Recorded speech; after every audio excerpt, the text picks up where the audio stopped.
അസ്സലാമു അലൈക്കും വറഹ്മത്തുള്ളാഹി വബറകാതുഹു. ഞാൻ സാലിം ഫൈളിയാണ്. ബിസ്മില്ലാഹിർ റഹ്മാനിർ റഹീം. അൽഹംദുലില്ലാഹി റബ്ബിൽ ആലമീൻ. അല്ലാഹുമ്മ സ്വല്ലി അലാ മുഹമ്മദ്. മുഹമ്മദ് നബി സല്ലല്ലാഹു അലൈഹി വസല്ലമ തങ്ങൾ പ്രബോധനം ചെയ്ത പരിശുദ്ധമായ ദീനുൽ ഇസ്ലാമിൻ്റെ പ്രചരണം എന്ന് പറയുന്നത് നബി സല്ലല്ലാഹു അലൈഹി വസല്ലമ തങ്ങളെ എല്ലാവർക്കും പരിചയപ്പെടുത്തുക എന്നത് തന്നെയാണ്. അതിലെ പ്രധാനപ്പെട്ട ഭാഗം അതാണ്. അതുകൊണ്ട് നബി തങ്ങളെക്കുറിച്ചുള്ള പഠനങ്ങൾ ഇനിയും ധാരാളമായി നടക്കണം. അത് ജനങ്ങളിലേക്ക് എത്തിച്ചു കൊടുക്കുകയും വേണം. ഇസ്ലാമിനെ അംഗീകരിക്കുകയും ഇഷ്ടപ്പെടുകയും ചെയ്യുന്ന ഏതൊരാളും നബി സല്ലല്ലാഹു അലൈഹി വസല്ലമ തങ്ങളെയാണ് ആദ്യമായി ഇഷ്ടപ്പെടുക. അതിനാൽ ഇസ്ലാമിനെ വിമർശിക്കാൻ ഉദ്ദേശിക്കുന്ന ആളുകൾ നബി തങ്ങളെയായിരിക്കും സല്ലല്ലാഹു അലൈഹി വസല്ലം ആദ്യമായി വിമർശിക്കുക. അതിനാൽ ഏത് കാലത്തും പുതിയ പഠനങ്ങളും ഗവേഷണങ്ങളും ആവശ്യമുള്ള ഒരു വിഷയമാണ് മുഹമ്മദ് നബി സല്ലല്ലാഹു അലൈഹി വസല്ലം എന്നത്.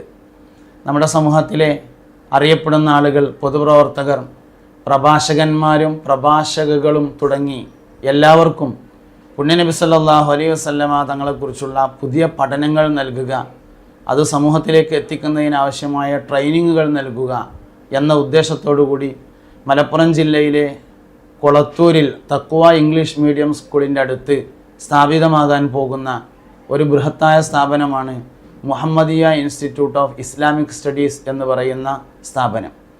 സ്ഥാപനത്തിൽ പഠിതാക്കൾക്ക് താമസിക്കാനും അതോടൊപ്പം ക്ലാസ്സുകൾ നടത്താനും ആവശ്യമായ സൗകര്യങ്ങൾ, ഒപ്പം ഒരു മുഹമ്മദിയ ലൈബ്രറി എന്ന വിശാലമായ ഒരു ലൈബ്രറിയും കുത്തുബ് ഖാനയും, അതോട് ചേർന്നുകൊണ്ട് മുഹമ്മദിയ കൗൺസിലിംഗ് സെൻറ്റർ, ഒരു മുഹമ്മദിയ മജ്ലിസ്, മുഹമ്മദിയ ഓൺലൈൻ സ്റ്റുഡിയോ എന്നിവയെല്ലാം ചേർന്നതാണ് ക്യാമ്പസ്. ഭക്ഷണം കഴിക്കാൻ ആവശ്യമായ ഒരു ക്യാൻറ്റീൻ, അതോടനുബന്ധിച്ച് ക്യാമ്പസിൽ ഒരു പള്ളി നിർമ്മാണം നടത്തേണ്ടതുണ്ട്. 2 നിലയിലാണ് പള്ളി നിർമ്മാണം ഉദ്ദേശിക്കുന്നത്. താഴെ നില നാട്ടുകാർക്കും സ്ഥാപനത്തിലെ പഠിതാക്കൾക്കും നിസ്കരിക്കാനുള്ളതും, മുകളിലെ നില സ്കൂളിലെ കുട്ടികൾക്കും സ്റ്റാഫിനും നിസ്കരിക്കാനുള്ളതുമായ തരത്തിലാണ് നിർമ്മാണം നടക്കാൻ പോകുന്നത്.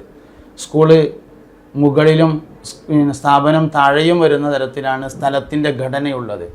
അതിനാൽ സ്കൂളിൽ നിന്ന് റാമ്പ് വഴി പള്ളിയുടെ മുകൾ ഭാഗത്ത് വന്ന് നിസ്കരിച്ച് അങ്ങനെ തന്നെ തിരിച്ചു പോകാനുള്ള സൗകര്യത്തോടു കൂടി ഒരു 2 നില പള്ളിയും ഈ ക്യാമ്പസിൽ ഉണ്ടാക്കണമെന്ന് ഉദ്ദേശിക്കുന്നുണ്ട്. ഏകദേശം 1 ഏക്കറോളം വരുന്ന സ്ഥലത്ത് വളരെ മനോഹരമായ നിലയിൽ നിർമ്മിക്കാൻ ഉദ്ദേശിക്കുന്ന ഈ സ്ഥാപനത്തെ എല്ലാവരും ശരീരം കൊണ്ടും മനസ്സുകൊണ്ടും സമ്പത്ത് കൊണ്ടും സഹായിക്കണമെന്നും സ്ഥാപനത്തിൻ്റെ വിജയത്തിന് വേണ്ടി മനസ്സറിഞ്ഞ് ദുആ ചെയ്യണമെന്നും അഭ്യർത്ഥിക്കുകയാണ്.